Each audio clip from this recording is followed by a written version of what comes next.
Hello everyone, स्वागत है आप सबका। मेरा नाम है प्रवीण चक्रवर्ती और आज हम लोग डिस्कस करने वाले हैं टॉपिक। आप देख पा रहे हैं, टॉपिक नहीं, आप यहाँ पे देख पा रहे हैं आराम से कि क्या है यहाँ पे। यहाँ पे हम लोग डिस्कस कर रहे हैं मॉडल सेट 2 के बारे में डिस्कस करने वाले हैं, जो कि फिजिक्स का है। और जो चैनल में होंगे वो और भी अदर होंगे सब्जेक्ट के, आप उन्हें चाहे तो आराम से देख सकते हैं। तो स्टार्ट करेंगे। ज़्यादा कोई टाइम नहीं लेंगे, इसलिए थोड़ा सा फास्ट में ही डिस्कस करेंगे। और आप चाहे तो पूरा वीडियो को थोड़ा फास्ट में भी देख सकते हो, बट हम डिस्कस भी कुछ पॉइंट्स, इंपॉर्टेंट पॉइंट को डिस्कस करते चलेंगे और आप उसे नोट भी करते रहिएगा, ठीक है। चलिए, क्वेश्चन बोल रहा है कि when a soap bubble, question number 1 क्या कह रहा है कि when a soap bubble is charge, ठीक है। तो ये क्या होता है, इट कॉन्ट्रैक्ट, एक्सपैंड, ब्रस्ट और it neither contract not expand, ठीक है। मतलब कहना क्या रहा है कि जब भी किसी सोप बबल को चार्ज करते हैं तो वो क्या करता है, देखिए सिंपल से, चार्ज बबल जब होगा तो उसमें रिपल्सन होगा, रिपल्सिव फोर्सेस के कारण से वो क्या करेगा, एक्सपैंड करेगा, ठीक है। यानी राइट आंसर है इसका ऑप्शन नंबर बी, ठीक है। नोट कर लीजिएगा आगे। उसके बाद सेकंड जो क्वेश्चन है, कह रहा है कि in a charge conductor the charges reside in the, कहाँ पे रिसाइड करते, किसी भी कोई कंडक्टर है तो उसमें जो चार्जेस आप उससे प्रोवाइड करते हैं वो किसके, कहाँ पे रिसाइड किया जाता है, उसके सरफेस पे। सरफेस पे रिसाइड करने से क्या होता है कि इलेक्ट्रिक फील्ड उस सरफेस के क्या होता है, परपेंडिकुलर होता है। वो सारा सरफेस क्या होता है, इक्विपोटेंशियल सरफेस की तरह काम करता है। इतने पॉइंट्स आप नोट कर सकते हैं, इसलिए इसका आंसर है ऑप्शन नंबर सी, ठीक है। थोड़ा सा पेन नहीं काम कर रहा है तो आप उस पर खुद से एडजस्ट कर सकते हैं। तीसरा क्वेश्चन है कि a capacitor of 20 microfarad is charged to 500 volt is connected in parallel with another 200 microfarad to a 200 the common potential। तो देखिए कॉमन पोटेंशियल आप कैसे करके निकाल सकते हैं।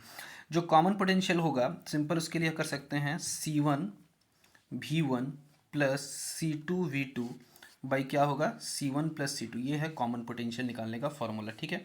तो आप इसमें पुट कर दीजिए, कॉमन पोटेंशियल देख सकते हैं। देखिए यहाँ पे C1 मतलब 20 है, 500 है, तो 20 इंटू 500 प्लस आपका 10। देखिए यहाँ पे, इसको मैं यहाँ पे कर देता हूँ सीधा। देखिए कि just a minute, 20 into 500 plus 10 into 200 divided by total capacitance आपका 30 है, ठीक है। देखिए एक जीरो ये जीरो जीरो कैंसिल हो जाएंगे, 5 2 10 और यहाँ पे 12 तो 400, यानी ऑप्शन नंबर सी, ठीक है। समझ गया, ये डायरेक्ट फॉर्मूला आप उसे याद रख सकते हैं, किसका आंसर ये होगा। क्वेश्चन नंबर 4 की ओर बढ़ते हैं। क्वेश्चन नंबर 4 क्या बोल रहा है, एक कैपेसिटर है और इसकी कैपेसिटेंस दी हुई है 1 microfarad, is fielded with two dielectric of 4 and 6, ठीक है। 4 और 6 के दो डाइलेक्ट्रिक्स हैं, तो आपका पूछा कि इसका कैपेसिटेंस कितना आएगा, ठीक है। तो देखिए इसमें क्वेश्चन क्या कह रहा है कि सपोज कीजिए दो कैपेसिटर है, इस तरीके से सपोज कीजिए, और हमने इसको क्या किया है, दो कैपेसिटर से, एक 4 से और एक 6 से हमने इसे फिल्ड कर दिया, ओके। तो बताना है कि इसमें इक्विवेलेंट कैपेसिटेंस किसकी तरह काम करने लगेगा। तो इसका जो राइट आंसर है ऑप्शन नंबर है ए, ठीक है। इसका ऑप्शन है, ये पेन ही नहीं काम कर रहा है, ठीक है। 5 नंबर में आपसे पूछा गया है कि how many electron constitute a current of 1 ampere. तो आपको पता है कि 1 एम्पियर के लिए कितना चाहिए, 1 एम्पियर जब भी हम बोलते हैं तो वो होता है 1 कूलम बाई सेकेंड होता है, यानी 1 coulomb per second.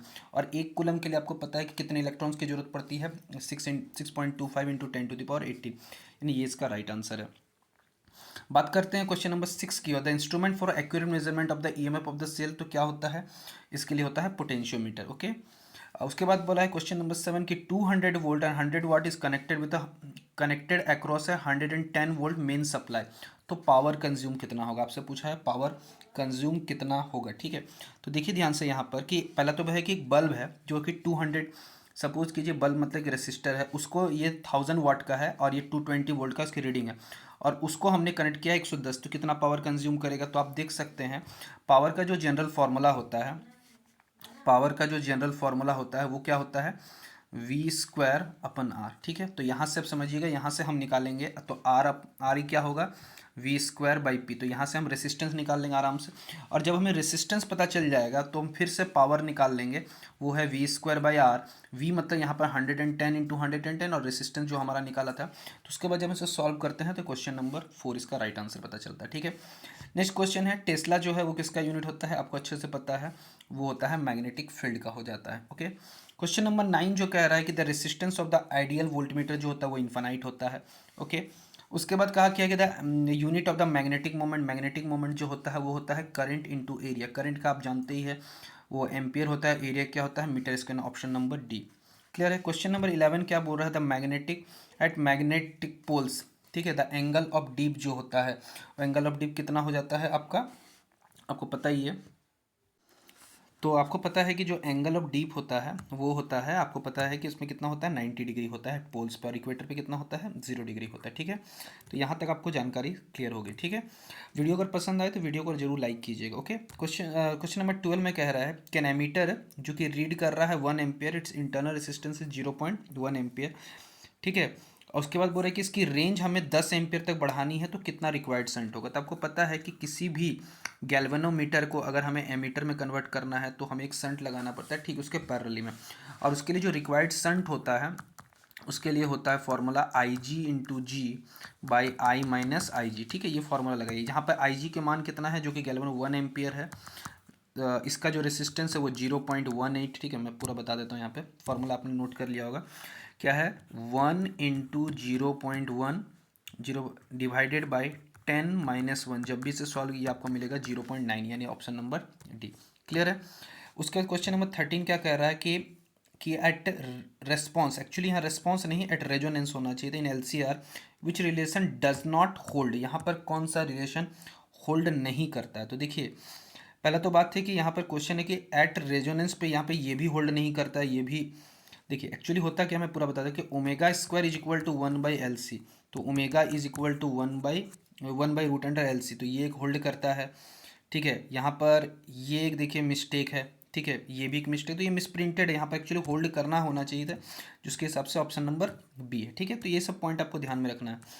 Question number 14 क्या कह रहा है कि 100 मेगा हेनरी कॉयल, यहाँ पर मेगा ने मिली हेनरी होना चाहिए कॉयल, जिसमें 1 एम्पियर का करंट जा रहा है, तो एनर्जी स्टोर्ड कितना होगा। तो देखिए energy stored in the inductor का फॉर्मूला होता है, पता ही है, हाफ, ठीक है, LI² होता है, ठीक है। क्या होता है हाफ LI², तो हाफ, और इंडक्टर का इंडक्टेंस कितना है आपको पता है 100 इंटू मेगा में, अगर इसे मिली में मानते हैं तो 10 के पावर में -3, और यहाँ पर करंट जो है 1 × 1, जब इसे सॉल्व करेंगे तो 50, और 5 × यानी 0.05, ऑप्शन नंबर सी हो जाएगा, ठीक है।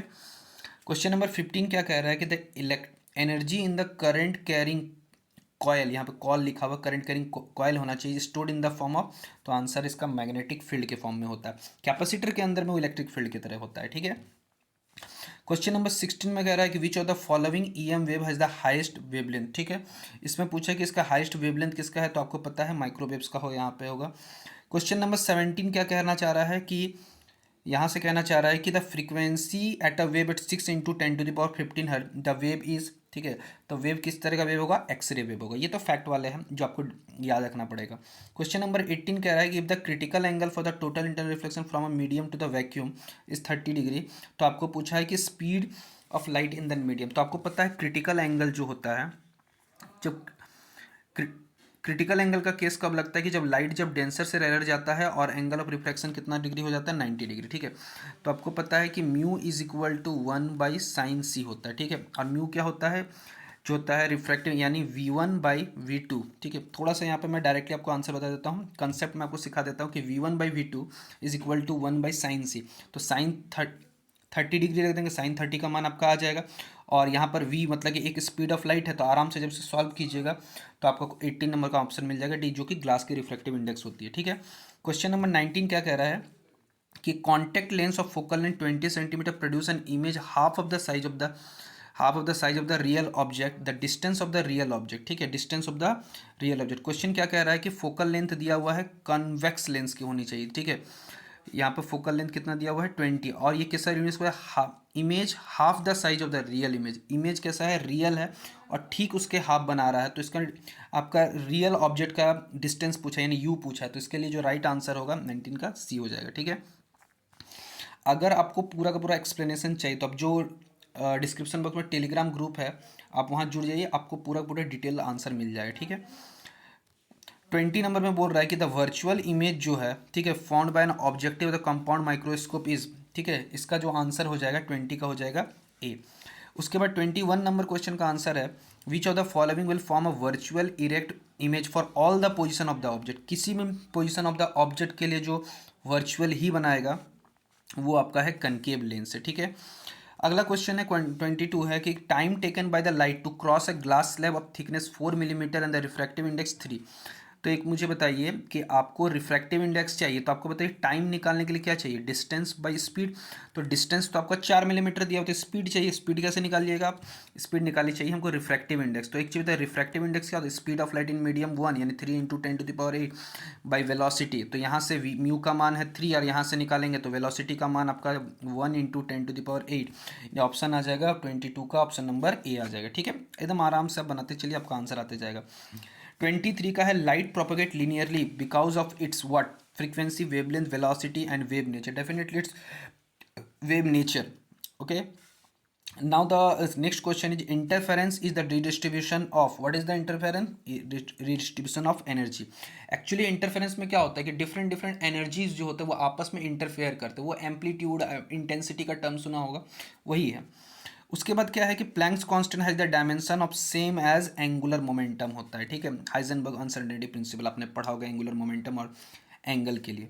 क्वेश्चन नंबर 26 का बोल रहा था phenomena of photo electric effect way explain by hertz, Einstein, Lenard और इसमें, तो इसका आंसर है हर्ट्ज ने एक्सप्लेन किया था।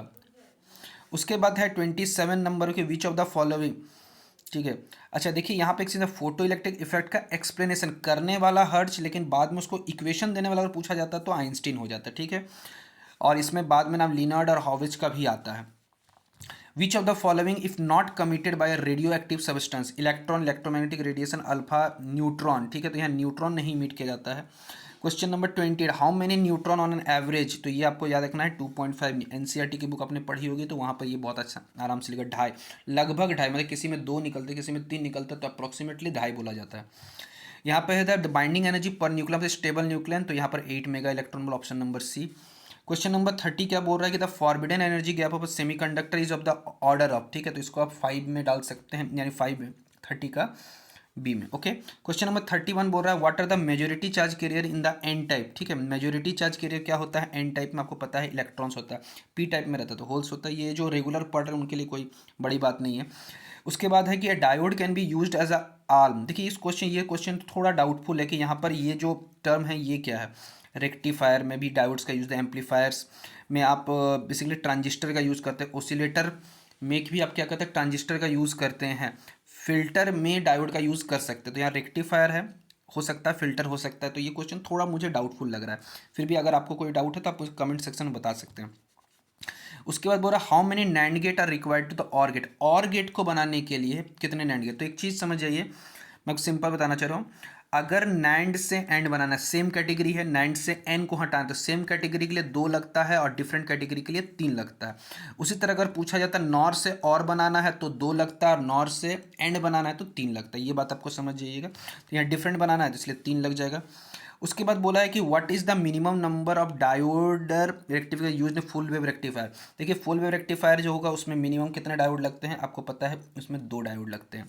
ठीक है, अगर आपसे पूछे ब्रिज रेक्टिफायर तो उसमें 4 लगते हैं, ये आपको बात याद रखना।